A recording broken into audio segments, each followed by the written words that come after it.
салому дуруди бепоён ба кулли мухлисони барномаи дар шабакаҳои иҷтимоӣ. имрӯз тамоман дар бораи суперлига намегӯем. оғоз мекунем. бозигари беҳтарини дастаи барселона лионел месси ба падар ва агенти худ хорхе месси муроҷиат кардааст ки ҳоло бо дастаи барселона ягон хел гуфтугӯ дар мавриди тамдиди шартнома нагузаронад. ин дар ҳоле аст ки хорхе месси тӯли чанд рӯз мешавад дар каталония аст ва месси намехоҳад ки дар ҳамин шабу рӯзҳое ки барселона барои чемпионӣ дар ла лига мубориза мебарад ӯ сари як мизе барои тамдиди шартнома нишаста бошад.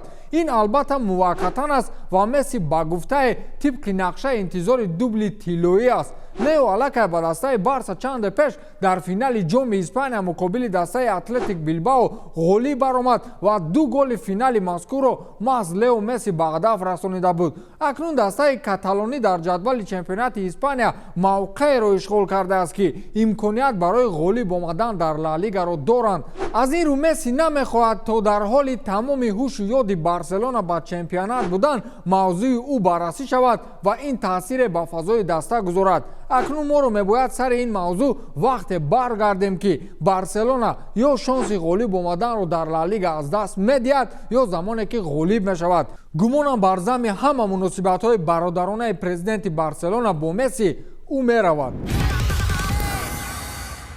беш аз 600 мухлис ба сари бозигарони дастаи шалке ҳамла карданд. сабабаш ин аст ки дастаи шалкеи муқтадир ба қавле шарафмандона мусобиқаи бонуфузи бундеслигаро тарк гуфт. ин дар ҳоле сар зад ки дастаи шалке дар даври сеюми чемпионати олмон бар зидди дастаи армения бо ҳисоби 1-0 шикаст хӯрд ва бо ҳамин дар таҳхонаи ҷадвали бундеслига қарор гирифту шонси дар чемпионат боқӣ монданро аз даст дод. гуфта мешавад ки шалке баъди 33 сол инак бо ба дивизиони дуюми чемпионати олмон баргашт.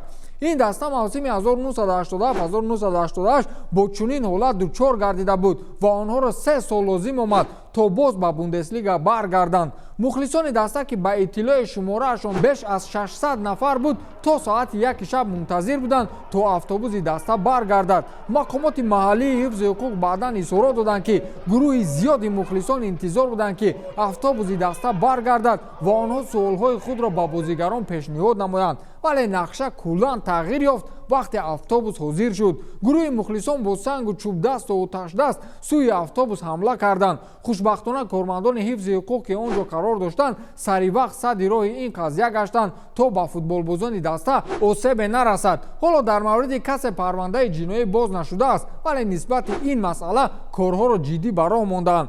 ана ин хел мухлисон бошгоҳи худро пайгирӣ мекунанд. дар мо чӣ? кай парво доранд ки бошгоҳ дар лигаи олӣ бозӣ мекунад ё лигаи якум?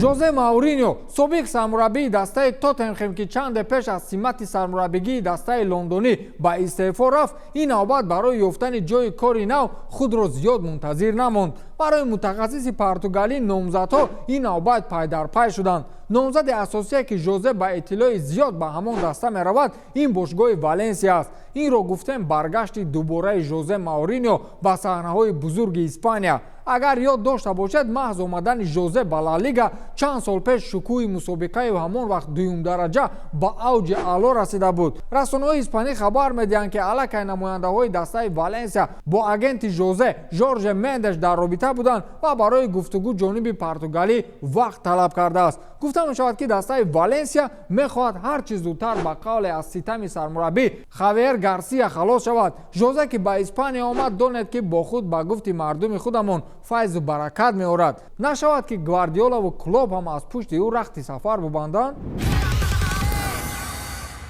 лоиқ раҷабов размовари маъшҳури тоҷик аввалин рақобаташро дар доираи лигаи пфл амрико анҷом медиҳад. рақобати нахустини равзгари тоҷик дар ин ташкилоти размӣ рӯзи 23 апрел дар иёлоти муттаҳидаи амрико баргузор мешавад. ёдовар бояд шуд ки ҳарифи лоиқ раҷабов дар ин рақобат равзгари амрикоӣ ҷонни кейс буд ва бархурд миёни ин ду равзгар бояд 21 апрел баргузор мешуд. аммо бино ба иттилои расонаҳои хабарӣ ҷонни кейс барои зӯроварии хонаводагӣ аз ҷониби мақомоти ҳифзи ҳуқуқ боздошт ва дар ҳабси шаҳри невада зиндонӣ карда шуд. аз ин рӯ рақобати лоиқ раҷабов бинобар сабаби набудани ҳариф аз рӯзи 21 апрел ба рӯзи 23 апрел гузаронида шуд ва ташкилотро мебоист барои лоиқ ҳарифи нав пешниҳод намоянд. ҳамин тавр ҳам шуд ба зидди лоиқ ҳарифи дигар аз Парагвай бо номи Алекс Мартинес ба октагон мебарояд. мо чӣ гуфтанем? бигзор аввалин рақобати равзгари тоҷик дар ин ташкилоти размии машҳур бо ғалаба оғоз гардад. аввалаш ки нағз оғоз шуд, оқибаташ ба хайр аст.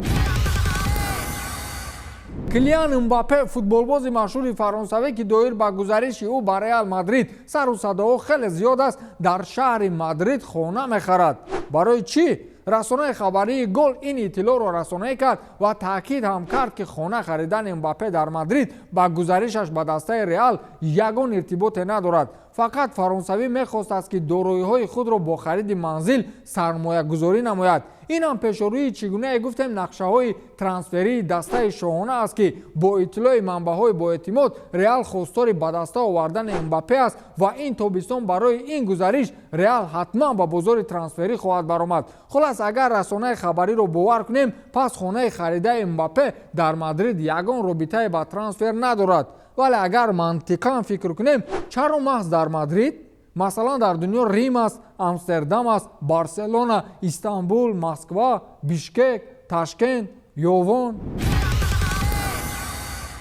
Криштиану Роналду бо як амали дигараш дар бозӣ муқобили дастаи Парма ҳамагонро ҳайрон сохт. Роналдое ки таи чанд вақт шуд зери маълумати мухлисони футбол қарор гирифтааст ва ӯро дигар арзандаи Ювентус намедонанд, дар бозии даври 32-уми чемпионати Италия муқобили Парма ба як ҳолати нобоб дучор гардид. дар ҳамин авҷи интиқодҳо ва назарҳои муқобил ҳангоми иҷрои зарбаи ҷаримавии ҳариф, Криштиану дар сохтани девори сунъӣ дар қатори се футболбози дигари дастаи Туринӣ қарор дошт ва вақте футболбози Парма ҷониби дарвоза зарба зад, Роналду барои садди роҳи тӯб шудан кӯшише накард ва ҳатто аз ҷои худ напарид. гуфта мешавад ки маҳз аз ҷои напаридани Кришт боис гашт тӯб тавассути расиш ё худ рикошет ба дарвоза ворид гардад. ҳатто вақти иҷрои зарба Роналду сари худро хам кард ва бо дастонаш рӯи худро пӯшонид, то зарба ба рӯяш нарасад. акнун дар шабакаҳои иҷтимоии португалӣ мавриди интиқоди шадиди мухлисони дастаи Ювентус қарор гирифт ва мухлисон иддаои оро доранд ки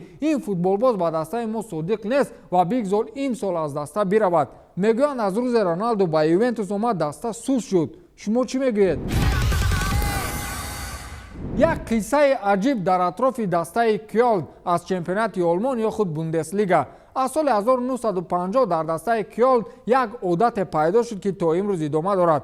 ҳамон сол директори сирки маҳаллӣ бо директори бошгоҳи Кёлн як буз тӯҳфа карда буд ва ҳамин бузро то мурданаш пеш аз ҳар бозии даста ба майдон меоварданд. ин як рамзи муваффақият ё ба қавли худамон як тилисме буд. ба ҳамин буз ба хотири эҳтироми сармураббии ҳамонвақтаи дастаи Кёлн исми Хёнесро гузошта буданд. Хёнес Вайсвайлер, сармураббие ки дар рушди ин даста солҳои 50 корҳои шоистаеро ба сомо расонидааст.